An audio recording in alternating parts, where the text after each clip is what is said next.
Hey, welcome back to the Unbelievable Podcast. I am BJ Reidell, back here with my guy, Drew Mahowald. And today, we're going to hand out some awards to your Minnesota Vikings. So, unfortunately, the Viking season is over, and we're going to spend probably the next month or so reviewing the 2019 season, things that went well, things that went not so well, things that need to change, restructures, contracts, all that fun kind of stuff before free agency and the draft really start getting started. So we're going to start this off here this week by doing some awards. Like I just said, Drew came up with a nice long list of fun awards. Some of them are conventional, a little bit. Some of them are a little bit unconventional, and we'll have a little fun with this, and then we will give our picks for this weekend in the NFC and AFC Championship and round this thing out. So might be a little bit of a shorter show today. We'll see what happens. So that's the game plan. Should we do the final Thursday question of the 2019 football season here? Yeah, let's do it. All right, let me find a good one in my notes here. Let's see here.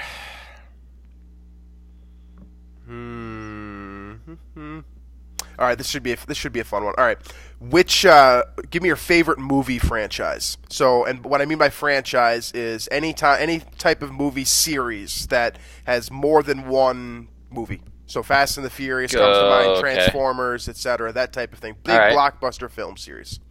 Here's one. I don't watch. To preface this, I don't watch movies a lot.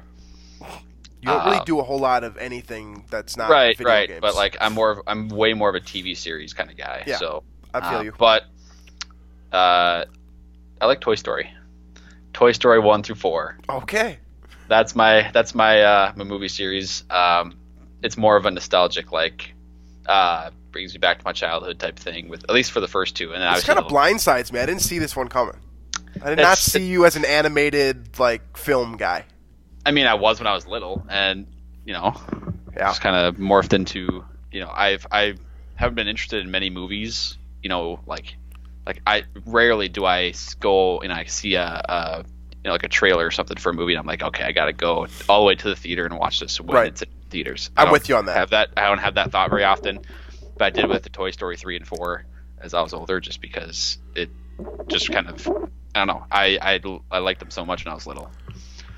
That's fair. I mean, they get great reviews. I mean, they always have the hot, really high Rotten Tomatoes numbers, and IMDb scores look good.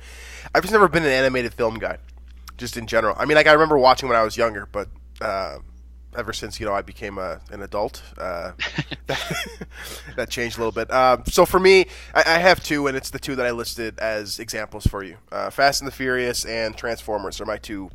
Yeah, I've never seen any of those movies. That's crazy to me. There's no way you should have never seen at least one Fast and the Furious movie. So the thing about both of those two movies is, first of all, so Michael Bay directs Transformers, so you know exactly what you're getting from those movies. It's not like amazing writing. It's not, you're not dealing with Tarantino or Scorsese here. You're dealing with, explosions and fun energy and stupid jokes and some weird sexual tension and that type of, that's the type of movie you're going to get there. And that's what Transformers is. It's fun, it's entertaining, but it's by no means like a great movie. It's not going to score highly with critics and that type of thing, but I always had a lot of fun watching those movies. But I think Fast and the Furious kind of takes the cake for me.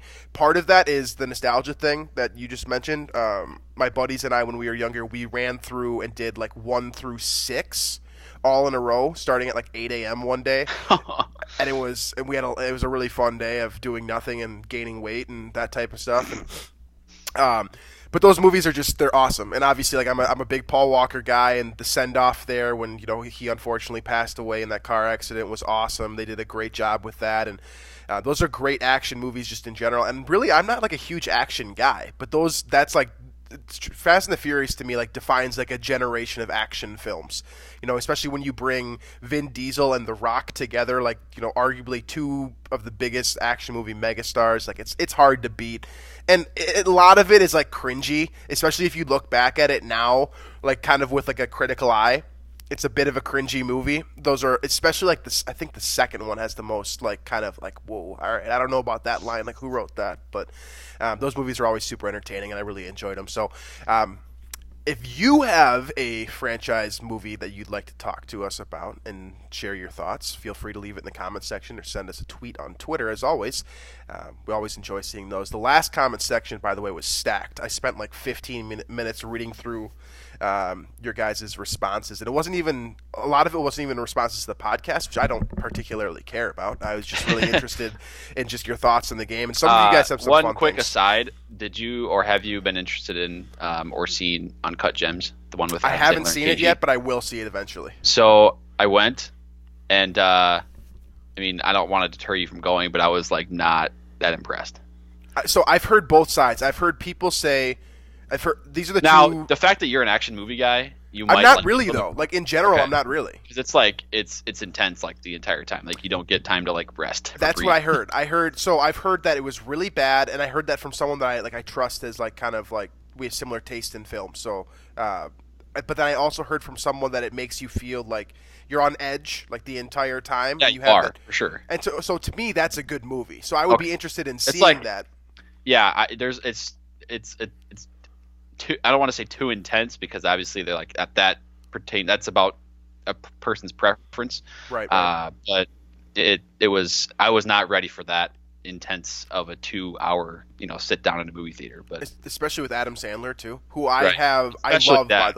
love by the way. I love Adam Sandler, and I love his terrible movies. he was great. I'm not like trying to criticize him or anything. I wasn't ready to be that intense. And really, the one thing that kept me like interested the whole time, and not like walking out, was like the sports betting angle to it. So Was Kevin Garnett good in it? yeah, oh yeah, and he's just He's actually a like good himself. actor. Oh, he's just literally acting himself. as himself. So I mean, the lines are scripted, but like he's Right. just being himself. So that's yeah, I'll definitely see that at some point, and I would love to see Adam Sandler get some kind of major award at some point. I mean, he has so many movies, which I agree with you guys. Some of you guys are listening to this right now and cringing because he's made some terrible movies like Jack and Jill. Grown Ups, some of the worst movies of all time. But like Happy Gilmore and Billy Madison, like that's my childhood. So like anyone that slanders Adam Sandler, like get off my timeline. I don't want to hear from you. Don't talk to me. Like that sense of humor was like perfect for 10 to like 16-year-olds. So, but yeah, I'll definitely see that at some point. All right, so let's jump into our awards here. Like I said at the top, Drew came up with these. We have not discussed them with one another, so if we have the same answers, that's entirely possible. But we'll go through this list of about, 7 awards here, and we'll give Something our. like that. We might add a couple as we go too. Yeah, Like I've got a couple like kind of fun honorable mention, like interesting ones that we might throw in at the back here if we have more time, but. Like I said, some of them are traditional, some of them are a little bit more unconventional, and some of them are sort of specific to the Minnesota Vikings. So we'll run through these, we'll have some fun with it, and we'll get you guys out of here after making our picks, and that's the game plan. So starting with the most obvious one, we're split up MVP into offensive and defensive categories. So let's start off with the offensive side of the football. Drew, who is your offensive MVP for the Vikings this year? I mean, I think it's going to be either Cousins or Dalvin Cook, right? That's kind of be the two front runners. I'm gonna go with Kirk. I mean, it's tough not to just because he's quarterback, right? But I think during that span where the Vikings were without Adam Thielen, and there was a couple games there, like the Denver game, where Dalvin wasn't necessarily 100% or didn't contribute as much. I think he did carry the team a few times in those games against poor teams, sure, but. He was able to step up, and there were a few games in that middle of the season stretch where he kind of was the reason the Vikings are able to win those games. So that is the reason I'm going with Kirk, and I don't really think there are a ton of games where you can say that about Dalvin being like the reason the Vikings won the game. So the playoffs qualify in these awards, right? Because Yes. I mean, Kirk definitely was the catalyst in the Vikings' victory over the Saints, which is, in recent memory, one of the biggest wins in team history, and definitely unexpected as well. He did the impossible. Oh, yeah. That was an MVP caliber drive to beat the Saints at the end of the season there. Kirk finished with 3,600 yards, 26 touchdowns, 6 interceptions. Great volume stats relative to playing a 15-game season. Obviously, he didn't play against the Bears in Week 17. The completion percentage is 69%, nice.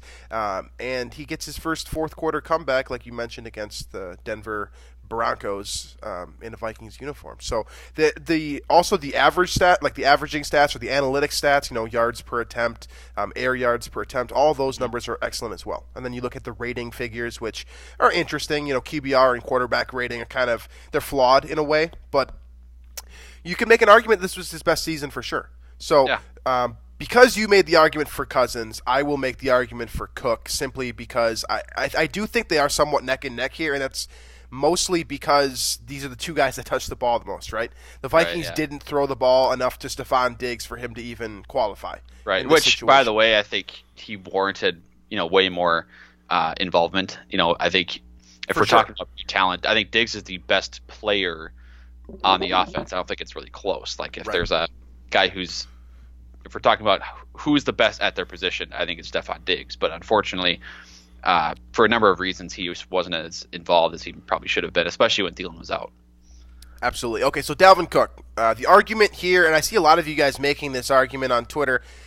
First of all, so there's the analytics people out there who are going to look at this and say you can replace Dalvin Cook with just about anyone, and they were saying that for the better part of this entire season.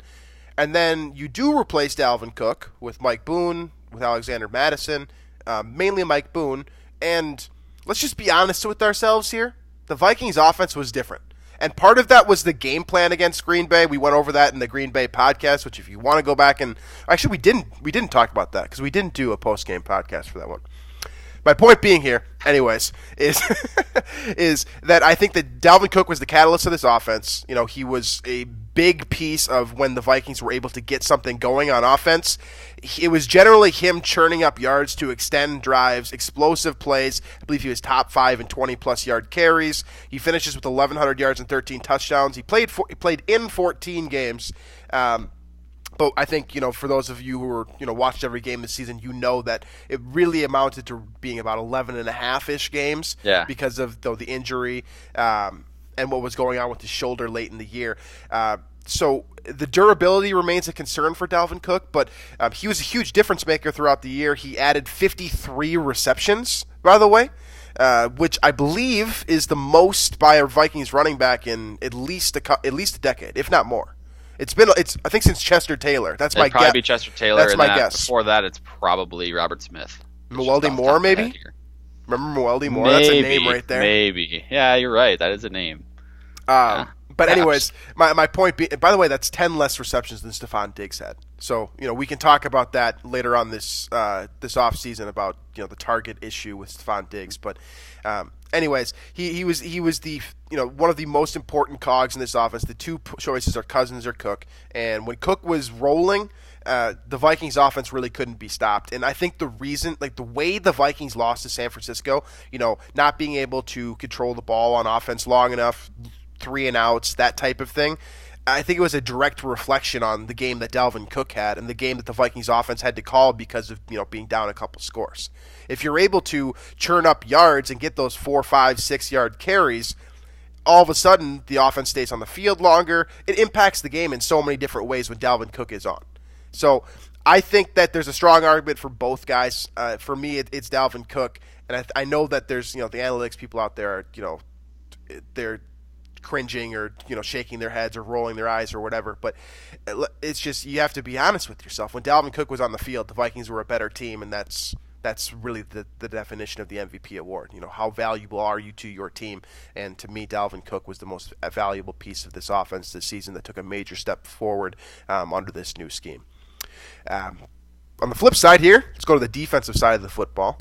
Your defensive MVP. I'll let you get this one first. We'll kind of alternate by who gets to kind of pick the player first. So, to me, there's really two also in the defensive side that are kind of in the two front runners, I would say. So I have 3, and what's fun about this is that all 3 of them are young, and then each one of them is at a different level of the Vikings defense. Mm-hmm. So I think you guys, by just hearing that, can probably figure out who these 3 names are. I'm going to pick the unconventional one. Just because I think that Anthony Harris stood out in such a big way this year. You look at the season that he had and the impact that he had on the secondary that was dreadful for the most part because of the cornerback position. He was asked to cover more ground in zone coverage, and in addition to being in the correct spot himself, he was also covering the ass of Xavier Rhodes, Trey Waynes, Mackenzie Alexander at times, even Mike Hughes as well.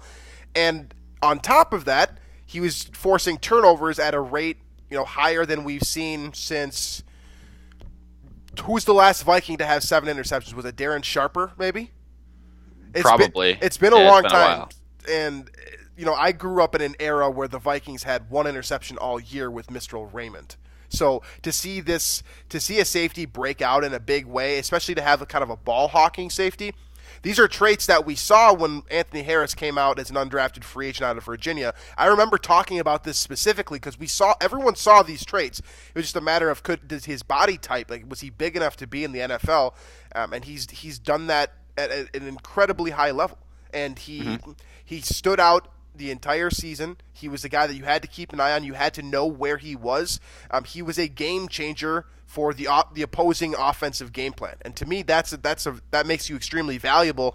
The fact that you have to be able to look this guy off, or that you have to scheme around him, or that at all times when you get to the line of scrimmage, you're like, okay, where's Anthony Harris?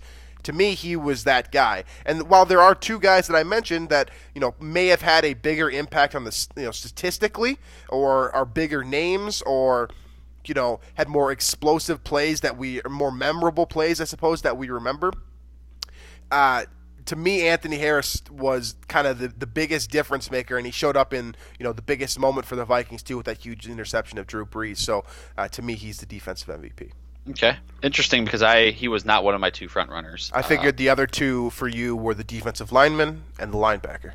Yes. So I would think I'm going to go with Eric Kendricks here, and that's not, again, Danielle Hunter obviously is phenomenal.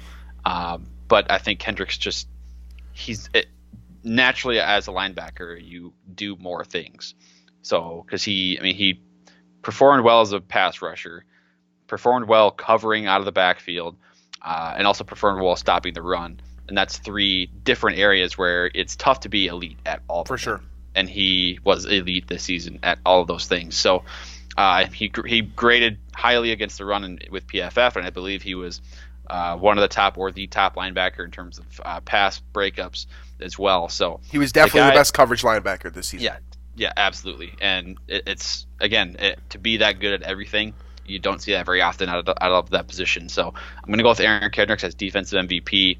But again, Danielle Hunter's right behind him because of his energy and explosiveness off the edge there as a pass rusher. Absolutely. So if the Vikings are able to keep Anthony Harris, there's been estimates throughout there by websites like SpotRack out there that are saying that his average annual value on his next contract will be sitting around $12 million.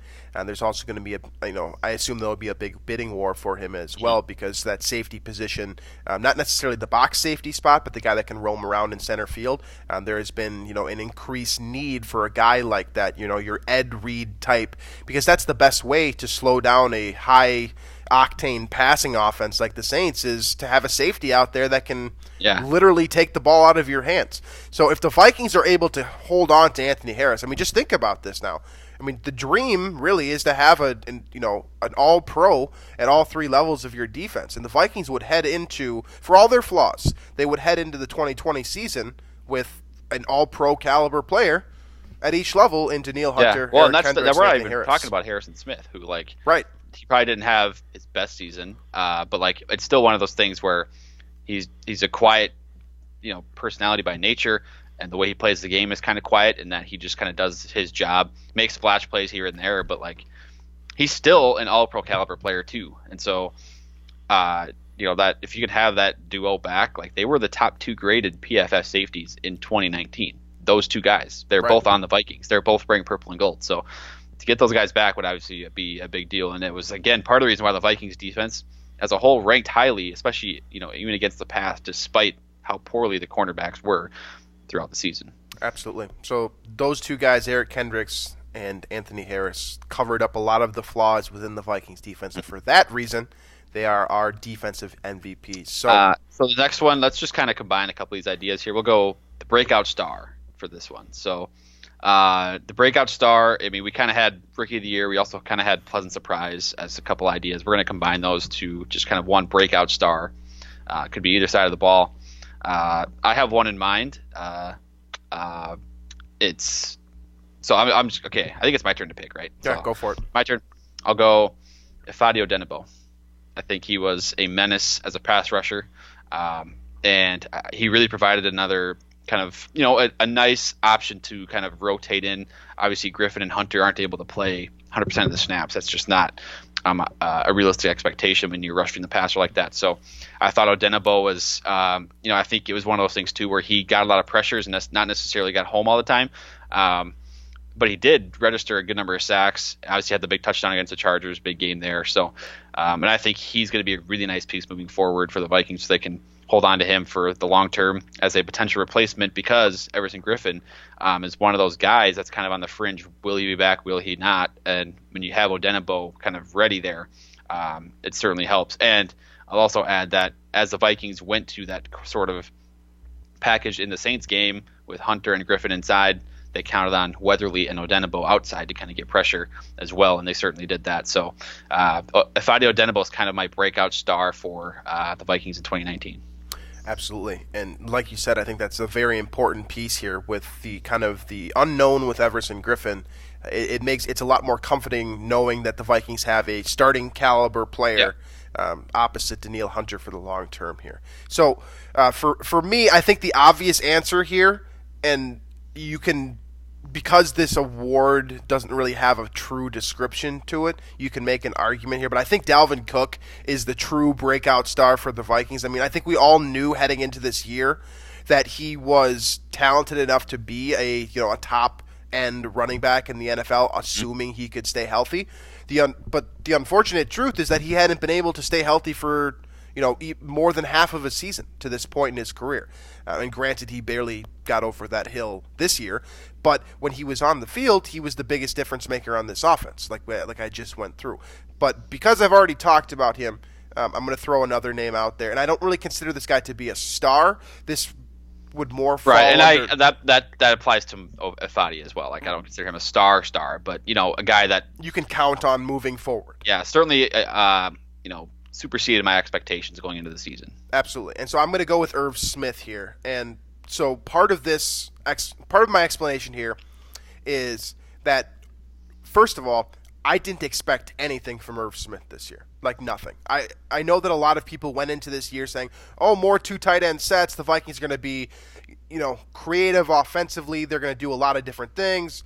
But if you look at the history of rookie tight ends in the NFL, there are very, very few guys. Like, the list is extremely short of guys who contribute in a big way as a rookie. For whatever reason, I don't know what it is. There's no true explanation for this. The tight end position just takes a little bit longer to adapt to at the NFL level. And Irv Smith, in my eyes, when the Vikings drafted him, was not a guy that was going to come in and was NFL ready. Like, he did not show a ton of traits where I was like, okay, that guy can step in and play at an NFL level immediately. I didn't see any of that. So he kind of falls under the pleasant surprise category more than, like, I guess, breakout star, because he's not a star yet, but he's a guy that he could be. Exactly. He was definitely a pleasant surprise, and he's a guy that the Vikings are going to lean on as, Kyle Rudolph continues to, age and becomes slower than he already is, I guess. And so Irv Smith finishes the year with 36 catches, 311 yards, and a pair of touchdowns. He also made a bunch of big catches, too, moving the chains catches. He had huge moments where he was asked to catch balls that, were in traffic, where he was going to get leveled. The type of plays where a lot of rookies would wince and, maybe make a mistake. Irv Smith had sure hands throughout the year. He was also, spectacular as a blocker. I didn't think that he was going to be very good, and there was signs early in training camp that he was going to struggle with that element of the game. But when it was asked to block, he actually did a pretty good job. So he was he was an all-purpose tight end. He played a role in different areas of the offense, and he played those roles extremely well. I'm very comfortable with the tight end position moving forward based on what I saw from him his rookie year. And I think that there's even more that the Vikings can do with him, too. They were creative scheming him up to get him the ball on bubble screens and, asking him to run routes like a wide receiver, but there's even more you can do with that skill set now that you know that he can both run effective routes in the NFL, break off of coverage, and then also, pass block or run block as well as anyone in the NFL relative to his position, that is. So Irv Smith is my pleasant surprise, breakout star, whatever you want to call it there. All right. Why don't we do I like this one. This is going to be fun. Most expected. So if there's a guy on this team like that you had a vision of his performance in 2019 and he absolutely lived up to exactly that, nothing more, nothing less. That was kind of my idea with the most expected performance award for 2019. So this guy just did pretty much exactly what you thought he would do, nothing more, nothing less, just kind of pretty standard, and fulfilled his role exactly to what the specifications were. I don't know if you have anything in mind right now. I got a couple guys that I would. I have a couple as well. It's difficult because there's a couple like Danielle Hunter, for example. This isn't my pick. That's one of the guys I had in mind, honestly. But the thing is with him is that I thought he had the potential to have even more than 14.5 sacks. But he definitely did exactly what I thought he would. He was who I thought he was. To quote, one of the best coaches in Vikings history.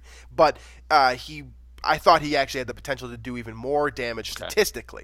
So I'm going to go with Harrison Smith, and I think that you kind of already explained the reasoning behind this one with the last time we talked about him. But he just kind of quietly went about his business. If you look at his numbers for the year, I feel like he gets overshadowed by a ton of other players, and that's part of his personality, and part of that is just because the position that he plays, and safeties don't always get as much credit as I think that they're due. Yeah, especially the guys that play box safety. Absolutely. So he finishes the year with 3 interceptions, 3 forced fumbles, a sack, and 2 fumble recoveries, which is extremely Harrison Smith. That's like par for the course for Harrison Smith. Then you throw in the fact that he had 85 combined tackles, and I mean that's the most Harrison Smith and the season. PFF grade too. Like he's always graded super highly on PFF. Absolutely. And he was used exactly as I thought he was going to be. Some days he'd drift back in zone coverage and play single high. Sometimes he'd line up over the top of a slot receiver. Sometimes he'd be in the box causing havoc. And sometimes he'd be basically a glorified linebacker. I mean, he was used the way I thought he was going to be. His statistics reflect the play that I thought he was going to play. And he has the exact same persona out there as I expect of this guy and have come to expect from him for many years now. The one thing that I think is kind of the funniest about this pick is that if you've played Madden and you've controlled Harrison Smith, you know that he's a forced fumble machine. Like for whatever reason, his number on that category, he forces just a ton of fumbles, and I feel like that was like a direct reflection of this season. He had 3 forced fumbles during the regular season. I believe he had 2 then in the postseason. Like he just always seems to capitalize with that big tackle or that big pass breakup, or in this case, as I'm talking about it, that big forced fumble. He's just like a perfect carbon copy of his Madden player. Like he's like the real life Harrison Smith is the same thing as Madden Harrison Smith.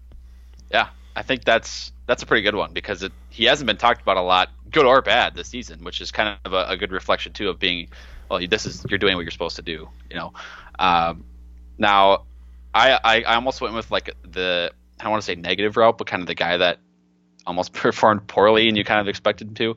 I almost went that route with Riley Reif. We're like, oh yeah, this guy's a left tackle. He's meh, like he's there. Yeah. But I'm gonna go Kyle Rudolph because the first few weeks of the year, Vikings were without they had Stephon Diggs and Adam Thielen, and his target share was kind of low, and he was asked to block a lot, which makes sense. Right. And then Thielen went down, and his receiving numbers went up quite a bit. And the way he handled the role, first of all, is very Kyle Rudolph, right? Like he had 4 targets the first 5 weeks of the year or something like that, and he just blocked, and he's just like, yeah, I'm just blocking, I just want to win, And then he got more involved in the passing game in terms of targets and receptions, and he didn't drop any passes. He had stupid good end zone catches. If you look at his touchdown numbers, it's not a secret that he's a red zone threat. And then, of course, in the biggest play of the year, he was the most trusted guy to make that touchdown catch against the Saints. So, and I feel like a lot of us knew that fade was coming to Kyle Rudolph after a little Dalvin bit. Stuffed. Yeah, it did seem like that. Especially he was isolated up top, or like, and I'm to be honest, I'm not a fade guy. Like, it's just a low percentage play to me. Throwing fades to, I don't care what the matchup is. Like, I don't like it. But you could see him up there on the left, isolated, and you just thought, okay, this is probably the hot read for Kirk here. But yeah, I mean, he caught everything. He blocked, pretty well. Like, he's not a spectacular blocker, but he did his job there. And, he didn't get a lot of yak, which is also very Kyle Rudolph. So that's the way it works. Like, he's a possession receiver. He'll get to the first down marker, turn around, and the ball, he'll catch the ball if it's there on. He'll be waiting for it. So that's, to me, Kyle Rudolph was like, if there was a stat line, if there was a feeling of Kyle Rudolph that you would expect for him to perform to in 2019, I think he absolutely performed exactly to that. Yeah, Rudolph finishes the year with 39 receptions, 367 yards, 6 touchdowns, which throughout his career, he has always been a low yardage, high touchdown guy. Oh, yeah. It's always been like that. I think in 2012, he had 10 touchdowns, I think, and something like 500 Pro Bowl yards. year. Like, it's like, yeah. He actually won Pro Bowl MVP that year. Yeah, and he deserved it, too. Yeah, that's definitely a great pick, and it's funny. We poke a lot of fun at Kyle Rudolph, but he has been one of the, like, him and Harrison Smith have just been two of the most reliable guys that every year where you just know you're going to get something from them, and you always kind of expect a certain stat line. And so, both those guys certainly fit the bill extremely well. Honorable mentions for this category at all? I said Danielle Hunter. Yeah, Danielle Hunter was one. I did mention Riley Reif as well, just because, I mean, Riley Reif. CJ Ham's another one. Like, I mean, he's he's consistently a very, very good there. fullback. He was more involved in the offense, I think, than maybe we thought. But as a running back in college, like, it's not like we would expect him to not be able to handle, having the ball more. So that's another one. But I mean, I don't know. It just seems like those guys that we mentioned were just like, if there was like a feeling going into the season or an expectation, those guys definitely met it, and they didn't really exceed it. They didn't really fall just below it. That's kind of the idea of the award. A little bit different, but thought it'd be kind of a fun one to talk about. No, I like that for sure. All right, let's get on to the next one here. Which one do you want to do next? We can do single game performance. So this can be either the team, like the team's best performance, which I think probably is the Saints game. So we don't have to go too in depth into that one, because I think that's kind of the award there. But now a single game individual performance throughout the entire season. I got a couple in mind. This doesn't have to be statistical. It can be maybe a couple big plays here and there, but whatever the case may be, I have a couple in mind. I don't know if you have any. I've got one. I've got mine. Go for it. I think it's probably your turn to go first here. So. Okay, so this was a very good statistical game, like a very strong statistical game, but it was kind of the moment to me that made this performance so impressive, and it was Kirk Cousins against Philadelphia when the Vikings won 38-20. So let me break down this scenario for you. Remember back all the way to, I believe this was week 6 of the season. The Vikings are at this point in the year, they are 3-2. They are coming off of a win over the New York Giants. The local media at this time is talking about how this was an expected win. Nobody really cares. We don't learn anything about the Vikings. What we know about the Vikings at this point is that they could beat Atlanta, who had lost every game since the Vikings had crushed them. They lost to Green Bay in horrific fashion, and Kirk Cousins had a lot of weight on his shoulders coming after this game. Then you've got Oakland, who had not developed into being a surprise team at this point. Yeah. It was another expected victory. And then you've got the absolute, offensive destruction in Chicago, where it felt like hell was breaking loose and the sky was falling, and what are we going to do with Kirk Cousins for the next 2 years, and et cetera, et cetera. And at this point, Philadelphia was, and for what it's worth, I mean, despite all the injuries, they did win the NFC East. Kirk Cousins goes game's at home against Philadelphia. It's a huge game relative to the standings. The Vikings need this one at this point, being 3-2. This is kind of a turning point moment. And Philly, I believe, had just beaten the Packers at Lambeau. Right. Either a week or two before that too. So it's not like Philly was looked at as some laughing stock at this point. And they were whole. They still had players on their team, which is an important factor here. Kirk Cousins comes out and has arguably his, at this point. We also should mention the Zach Brown thing too. Oh, yeah, linebacker. Absolutely. I criticized him and kind of gave him that motivation chip on the shoulder, and then he got cut after the game. Absolutely. So Kirk Cousins comes into this moment. The local media had been criticizing him heavily, saying that he's been hearing all of the the criticism and it's affecting him, and that he's soft mentally, and that he can't win the big game, and the Vikings are this and he's that, and the contract's a bust, et cetera, et cetera. He comes out, he puts up 333 yards passing and 4 touchdowns on Philadelphia. Now, granted, their secondary, not great, but he definitely took advantage of that unit. He did have the one interception, so that's the one flaw interception here. Was the one that bounced off Diggs, though. Remember that? And it into Anderson Ajo's hands. Yeah, it was off Diggs' helmet, so you can't really fault him for that. Right, absolutely. So he comes out with, at that point, the biggest game in his Vikings career, arguably. The Vikings moved to 4-2. You can make an argument that was a huge turning point in the year. The performance itself, front to back, was exceptional, and the Vikings routed Philadelphia by a score of 38-20, which we always, we love to see. And the game really it wasn't even that close. The 18-point spread, it felt like it was more than that. It did feel like a wider spread than that, but. All right, that's a good one. I'm also going to go with a Kirk Cousins performance for mine. And I thought about doing Diggs in that game against the Eagles because he was just unstoppable. Mm-hmm. None of those DBs could keep up with him on some of those deeper plays. Right. So that was kind of my honorable mention for this one. But I'm going to go Kirk in the second half against Denver. For sure. I mean, now you can kind of take this and think, well, if we're talking about a whole game, the first half wasn't great. And I hear you, but – they were down 20-0 at half, and how many times, I doubted him. Every single Vikings fan probably in the world doubted Kirk Cousins in that situation. You're down by 20. Going to the second half, your offense hasn't done anything all game. Dalvin isn't doing anything on the ground. That was the first Vikings game where I actually physically got up, had to turn it off for a second. I went and took a shower and came back because I was so annoyed with the way that game was going. Exactly.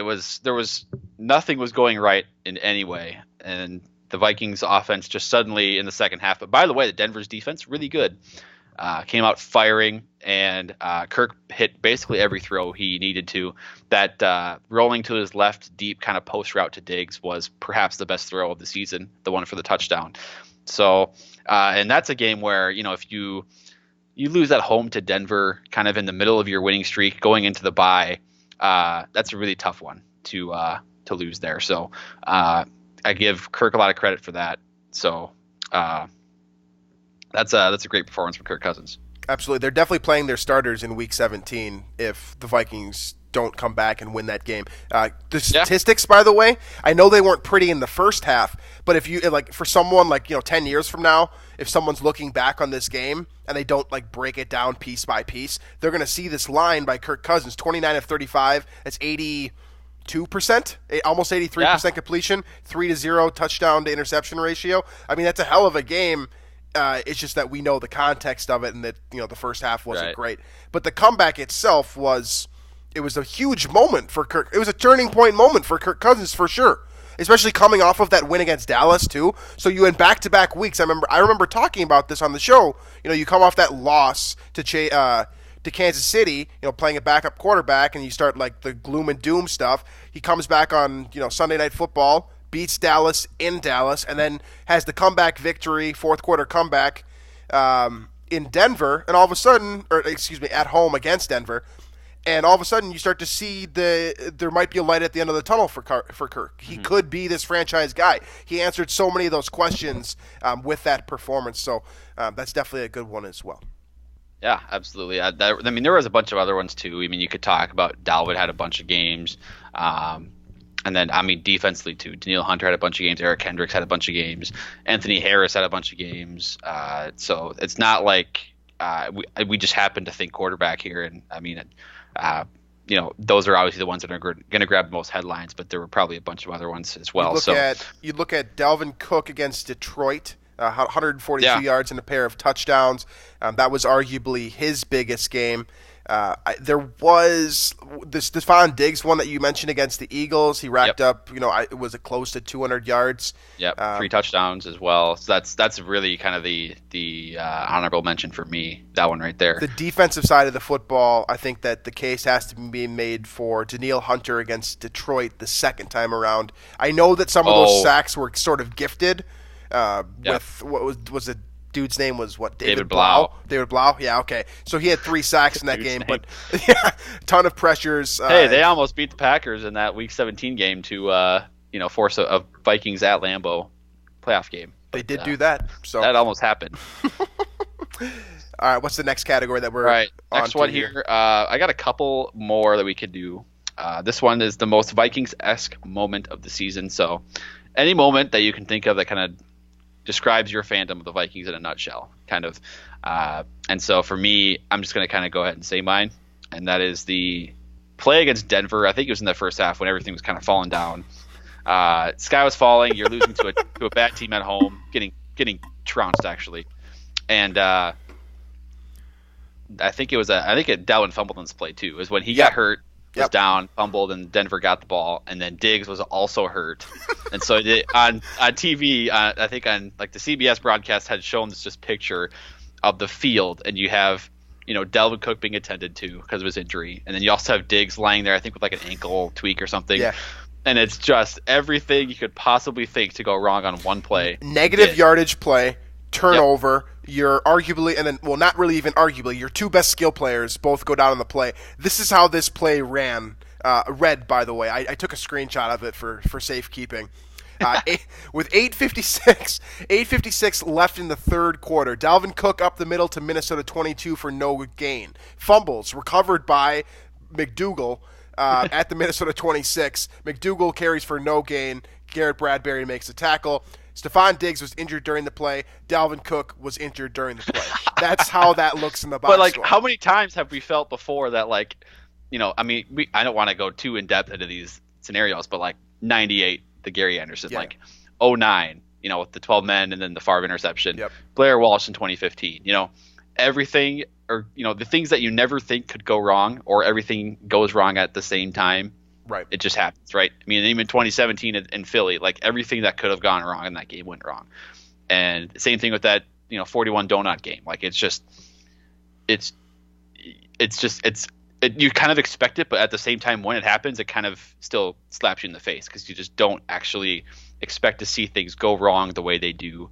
And for a moment there, obviously the Vikings ended up winning that game, thankfully. But for a moment there, the entire world was crashing down on Vikings fans because they're 2 fan favorites, 2 of your skill players, the best ones, go down.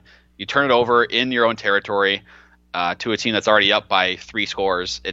That was very doom and gloom. So that's my most Vikings moment of the season. Absolutely. So I think we've talked about that moment multiple times, and I think you got the winner there. I think that's the clincher. There isn't that's one of the most Vikings-esque players of all time. The one that I'll pick. Way back in Week 2 against Green Bay. And this is the obvious one. I think this is the one that comes first to mind for most Vikings fans. The Kirk Cousins rolling out and passing deep into the end zone on a play that all of us were like, no, don't do that. And it's ultimately intercepted by Kevin King, and that seals the Vikings' fate. So to break that moment down a little bit further for you, if you don't remember it vividly, like I unfortunately do, the Vikings are driving down. There's 5 minutes left in the fourth quarter. It's a 1-score game. A touchdown is going to give the Vikings the lead. The Vikings have fought tooth and nail just to come back into this game in the first place after going down 21-0 early in the first half. I believe actually in the first quarter almost. And Kirk has looked fantastic throughout the second half. Dalvin Cook is playing well. They're moving the ball up and down the field. This drive, I believe, was about 10 plays long. The Vikings had the opportunity to take the lead here and take the lead for good, really. And Kirk makes sort of an ill-advised decision, something that we have seen far too many times in the past. I mean, I had flashbacks of Favre when he makes this throw. It was back right corner of the end zone. He's targeting Stephon Diggs. His thought process there is put it in a place where only his guy could get it. Unfortunately, he didn't quite do that, which it was a Christian Ponder throw. It's the most Vikings thing ever to think you're putting the ball in a place where only your guy can get it and then have Kevin Ass King step in front of it and intercept the pass. So that one was a backbreaker, not just for this game, but also for the entire Vikings season. 2 weeks into the year, you don't think that a play like that is going to affect you down the road. But ultimately, this is the reason why the Vikings didn't play a home game in the postseason. Is that pass. And that's extremely Vikings. That's like the most Vikings things ever. Yeah, obviously divisional games matter a ton, and sure.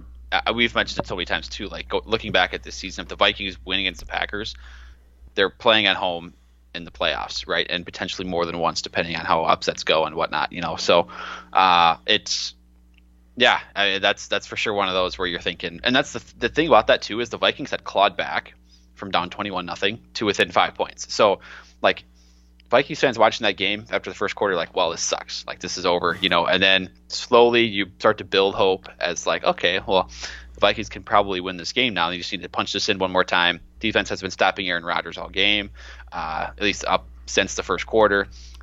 You think at that point, if you score a touchdown, go up probably either 1 or 3, depending on a 2-point conversion, you can probably win that game and get steal kind of a cheap win out of Lambeau.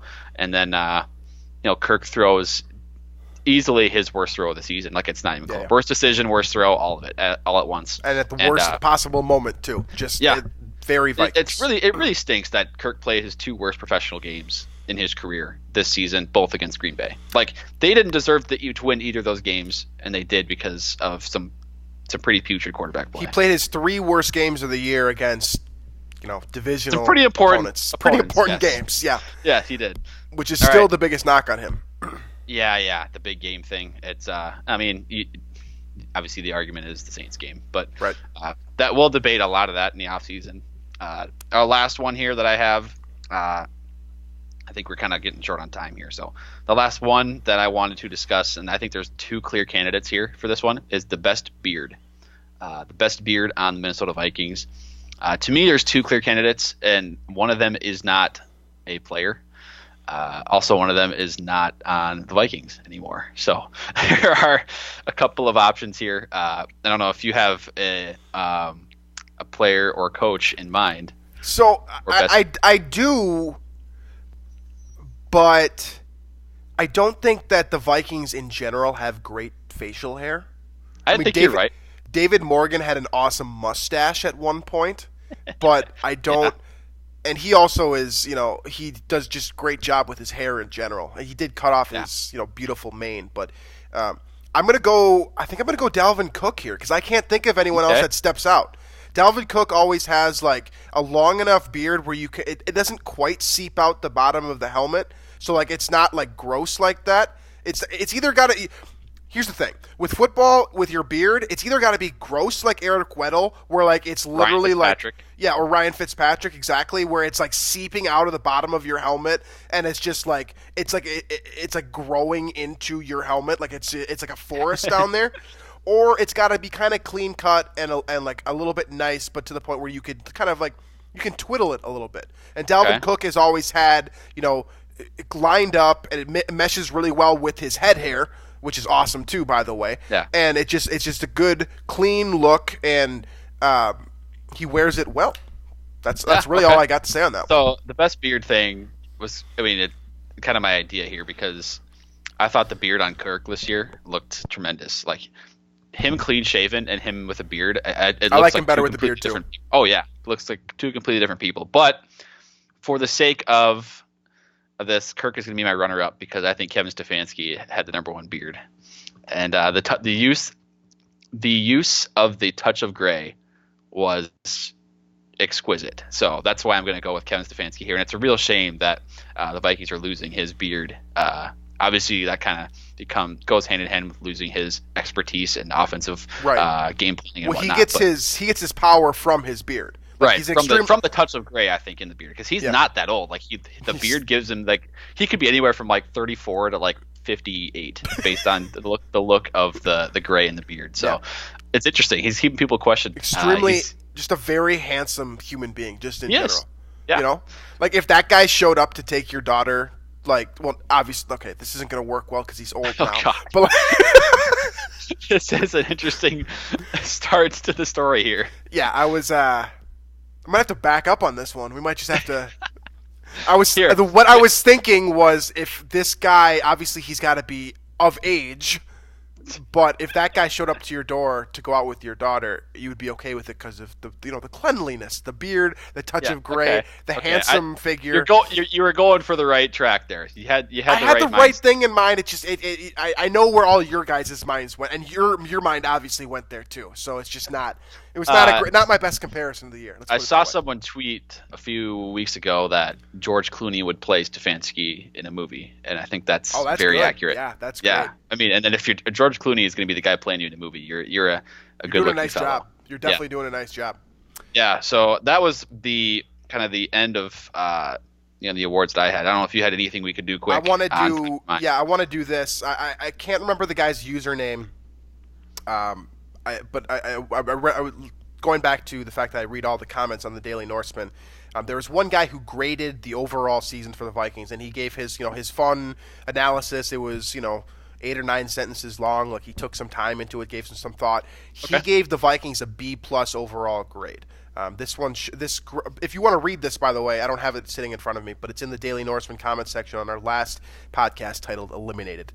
You can find it there, and if you want to check it out. But I want to ask you that: what is your grade for the Vikings this entire season? Knowing what you do, you got a 10-6 team, really 10-5 because the last game was it is what it was.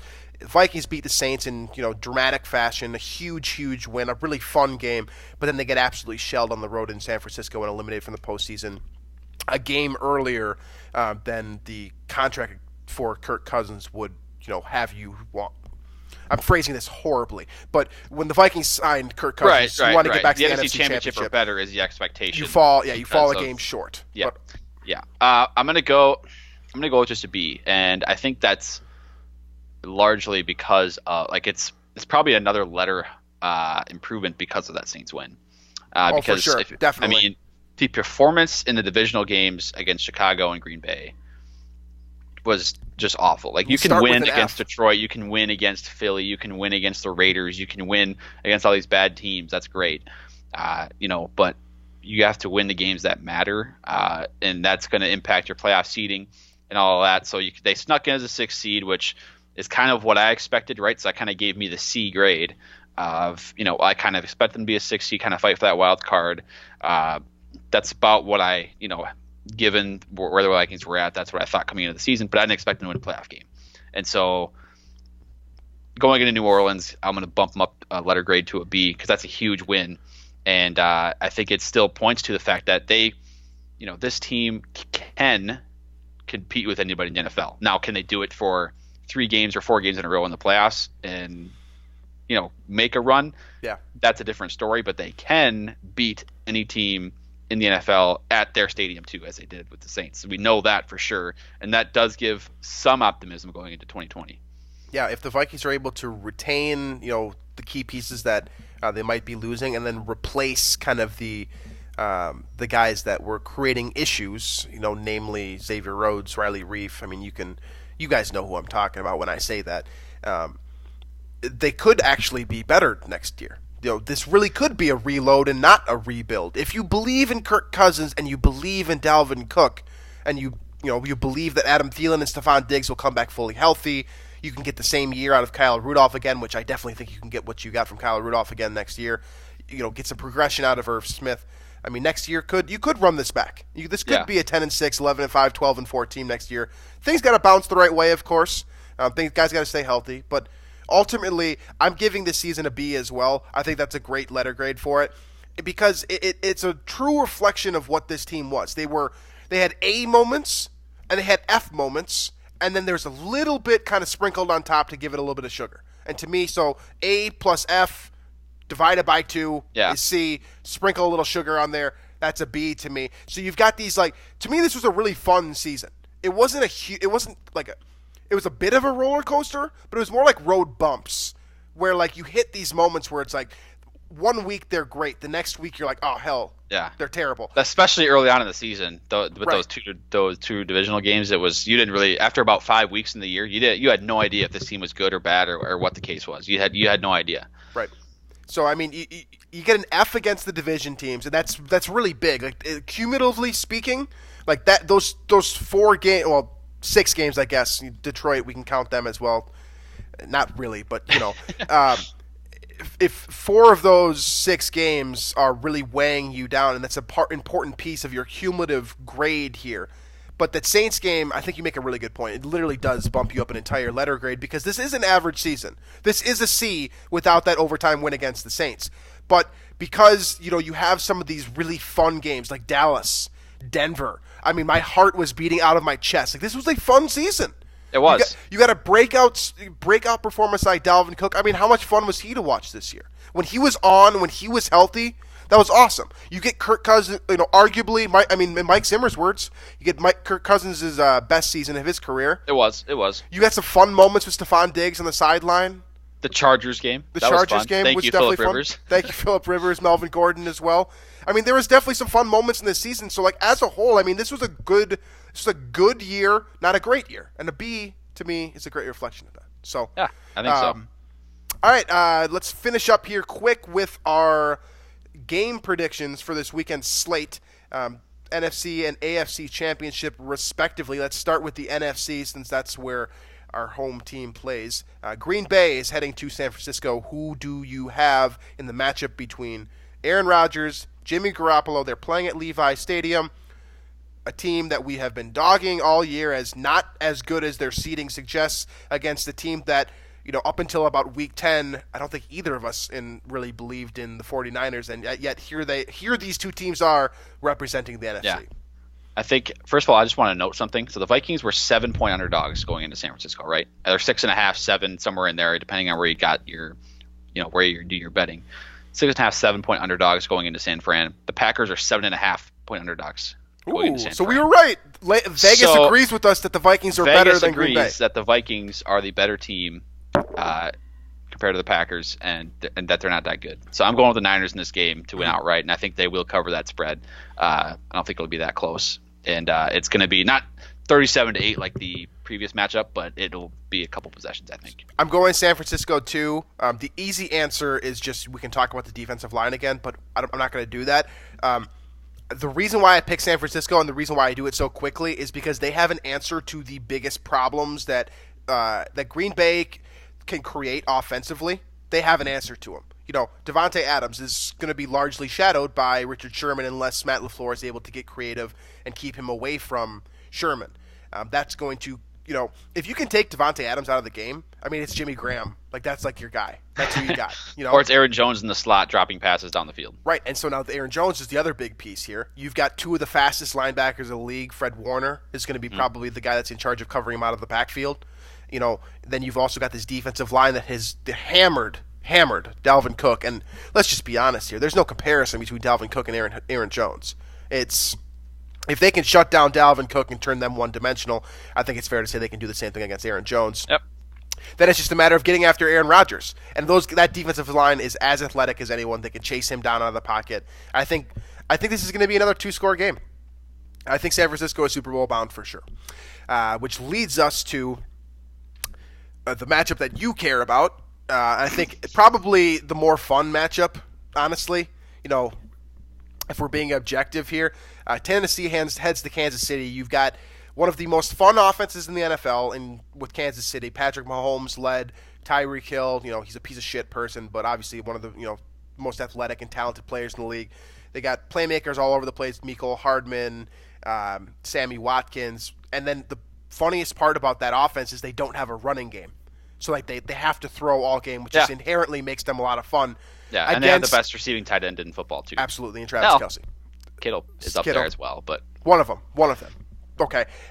On the flip side, you've got 1940s football led by a hilarious coach in Mike Vrabel, and you've got Derrick Henry carrying the ball 30-plus times a game for roughly 200 yards in back-to-back games, and Tannehill's throwing the ball 8 times a game. So it's like 1950 against 2020 in an epic clash of Tannehill versus Mahomes. How the hell did we get here? Who you got in this game?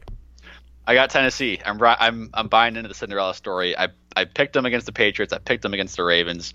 It's going to work again, and it's like it's so weird because I would have never like Tannehill was actually super super good in the regular season for the Titans, right? Yeah, like that to me is the reason that they were even in the wild card is because he was playing like the play action game was working. He was hitting deep balls to AJ Brown with ease. Like AJ Brown was, is potentially rookie of the year. Or he's in that discussion because of the way Tannehill played and his replacement or his replacing of Mariota. So, but the fact that they haven't the passing has been minimized by both teams, and Derrick Henry is just running wild. So it's like almost like a devil's advocate for those analytic people that are never run the ball, pass the ball 70% exactly. of the time.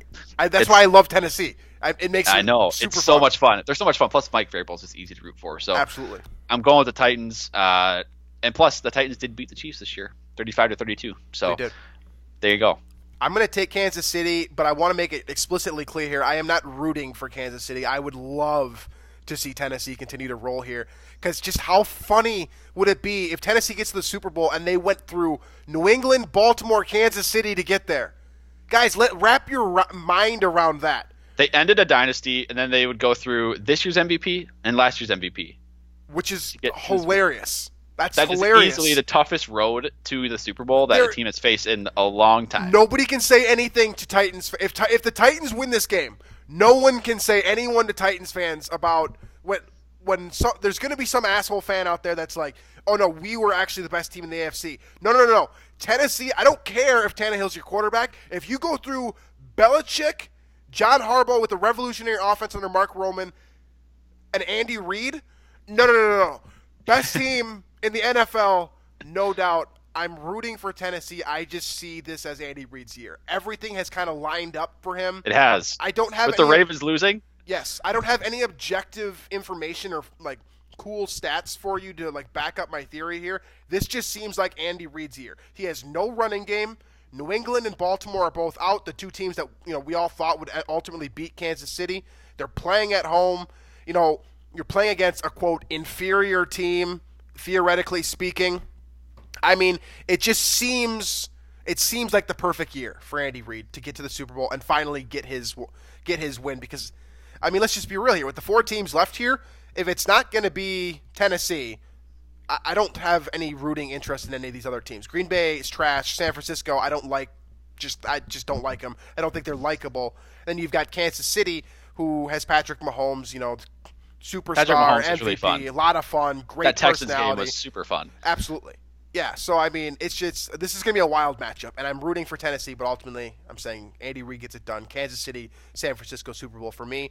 San Francisco, Tennessee Super Bowl for Drew, and we will make our picks for that once these games are finished. I believe that wraps up the show. Do you have any final thoughts before I close this things out by stuttering and tripping over my words for about 2 minutes? No, I don't. I have nothing else to say. The Titans are going to win. It's happening. Okay. All right. I hope you're right about that, and I hope I'm wrong. So that's the end of the show. Actually, we ended up getting to an hour here, so not a shortened show, I suppose. Next week, we'll be back for only once next week. I'm planning on doing that, dropping the show on Wednesday. I'm going to have to get back to our scheduling system with the Climbing the Pocket Network, but I think it's going to be Wednesday for the foreseeable future. We will start doing off-season topics, continue to do sort of breakdowns and little intricacies of how this 2019 season went leading up to free agency. So that's our plan for the foreseeable future. If you want to subscribe, as always, we're on iTunes. You can find us there. Leave a review if you like. That'd be cool. You can watch us on YouTube if you prefer your content in MP4 format. And leave a comment in the Daily Norseman comment section. Like I said 100 times already, we would love reading those. I have a good time with that. It's one of my favorite part about doing this podcast is getting to read your guys' thoughts on that comment section. And I think that's it. So best of luck to the Tennessee Titans this weekend. They are the Vikings the Vikings fans should be rooting for Tennessee, especially because the Vikings had a team similar to this with the 2012 Adrian Peterson Vikings that didn't quite get it done in the postseason with, Joe Webb at quarterback. This Titans team is like the leveled up version of that. So best of luck to the Titans this weekend, and we will get back to talking some more Vikings 2019 season stuff next week. Thanks, folks.